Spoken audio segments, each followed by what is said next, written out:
আপনার দুনিয়া শান্তির জায়গা, দুনিয়া চিন্তার জায়গা, দুনিয়া টেনশনের জায়গা। আর দুনিয়া সেজনুল মুমিন, দুনিয়া মুমিনের জন্য জেলখানা। দুনিয়া হলো শস্য ক্ষেত্র, দুনিয়া কামাই করার জায়গা, মেহনত করার জায়গা, শ্রম দেওয়ার জায়গা, আমল করার জায়গা। এই দুনিয়া কখনো শান্তির জায়গা হতে পারে না। খিজির আলাইহিস সালাম যত বুঝায় ওই লোক তত বেবুজের মতো খালি করে, না আমি দুনিয়ার শান্তি চাই, আপনি দোয়া করেন, আপনি দোয়া করেন। এবার খিজির আলাইহিস সালাম দেখলো ওরে এমনি বুঝানো যাবে না, দুনিয়া যে শান্তির জায়গা না, এটা এমনি বুঝাইলে হবে না।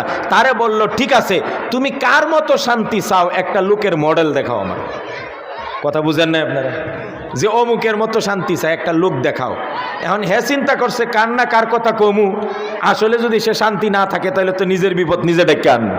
তাহলে তার চেয়ে ভালো খিজির আলাইহিস সালাম থেকে একটু সময় নেই, যে হুজুর আমি দেখি শহরে সবচেয়ে শান্তি আছে কোন লোকটা, দেখিয়া শূন্য বুঝিয়া তারপরে আপনারা জানামু যে ওই লোকটার মতো আমি শান্তি